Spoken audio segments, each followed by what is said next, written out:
ഇന്നിപ്പോൾ കറിക്ക് കിട്ടിയിരിക്കുന്ന നല്ല അടിപൊളി മത്തിയാണ്. 5-6 ഉള്ളൂ. എങ്കിലും ഉള്ളത് കൊണ്ട് ഓണം പോലെ എന്ന് കരുതിയിട്ട് അപ്പം ഞാനോടത്തെ ഓട്ടുപുളിയിട്ട് തേങ്ങ അരക്കാണ്ട് ഒരു കറി വെക്കാമെന്ന് വിചാരിച്ച്. എപ്പോഴും തേങ്ങ അരച്ചക്കല വെക്കുന്നത്. അപ്പോൾ ഒന്ന് മാറ്റി പിടിക്കാമെന്ന് വിചാരിച്ചേട്ടാ. അപ്പോൾ ചട്ടി അടപ്പത്തോട്ട് വെച്ച് എണ്ണ ഒഴിച്ച് സവാള ഇഞ്ചി വെളുത്തുള്ളി ഇട്ട് വഴറ്റി മുളക് പൊടി മഞ്ഞൾപ്പൊടി ഇട്ട് മൂത്ത് വന്നപ്പോഴത്തേനും ഒരു ചെറിയൊരു തക്കാളിയും ഇട്ട് കൊടുത്ത് അത് നല്ലപോലെ വഴണ്ട് വന്നപ്പോഴത്തേനും ഞാനെടുത്ത് ആറാനായിട്ട് മാറ്റി വെച്ചിട്ടാ. എന്നിട്ട് മിക്സിയുടെ ചെറിയ ജാറെടുത്ത് അതിലിട്ട് നല്ലപോലെ അടിച്ചെടുക്കണേ. എന്നിട്ട് ആ ചട്ടി തന്നെ വെച്ച് എണ്ണ ഒഴിച്ച് കടുക് ഉലുവയും പൊട്ടിച്ച് ഈ നമ്മ ഈ അരച്ച് വെച്ചേക്കണതില്ലേ അതും ഇട്ട് നല്ലപോലെ വഴണ്ട് വന്നപ്പോഴത്തേനും കുറച്ച് വെള്ളവും കൂടി ഒഴിച്ച് കൊടുക്കണേ.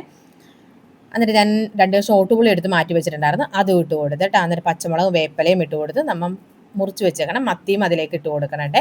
എന്നിട്ട് നല്ലപോലെ കുറുകി പറ്റി വന്നപ്പോഴത്തേനും 5-6 വേപ്പിലയും കൂടി ഇട്ട് കൊടുത്ത് ഇറക്കി വെച്ചിട്ട് അപ്പം നമ്മുടെ മത്തിക്കറി ഇവിടെ റെഡി ആയിട്ടുണ്ട്. അപ്പോൾ ഒരു കഷ്ണം പപ്പായ ഇരിപ്പുണ്ടായിരുന്നു. അപ്പം ഞാനോടത്തെ അതൊന്നും അങ്ങോട്ട് അച്ചാറിട്ട് വെക്കാമെന്ന് വിചാരിച്ചിട്ട് അച്ചാറൊക്കെ തീർന്നിരിക്കണായിരുന്നു. ഒരു തട്ടിക്കൂട്ട് അച്ചാറാണേ. അപ്പോൾ കടുകും ഉലുവയും പൊട്ടിച്ച് അതിലേക്ക് ഇഞ്ചി വെളുത്തുള്ളി ചതച്ചതാണ് ഇട്ട് കൊടുത്തത്. എന്നിട്ട് ഒരു 2 പച്ചമുളകും അരിഞ്ഞത് ഇട്ട് കൊടുത്തു, വേപ്പിലയും ഇട്ട് കൊടുത്തു. പൊടികളായിട്ട് മഞ്ഞൾപ്പൊടി, മുളക് പൊടി, കായപ്പൊടി, ഉലുവാപ്പൊടി ഇതെല്ലാം ഇട്ട് കൊടുത്ത് നല്ലപോലെ വഴണ്ട് വന്നപ്പോഴത്തേനും ഇത്തിരി വിനാഗിരിയും ഒഴിച്ചു കൊടുത്ത് ഈ പപ്പായ അങ്ങോട്ട് ഇട്ട് കൊടുത്ത് കേട്ടോ.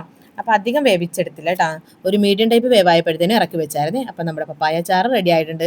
അപ്പോൾ ഇന്ന് മത്തിക്കറിയും പപ്പായ അച്ചാറും കൂടി കൂട്ടി ഊണ് കഴിച്ചു. അപ്പം അത്രേ ഉള്ളൂ.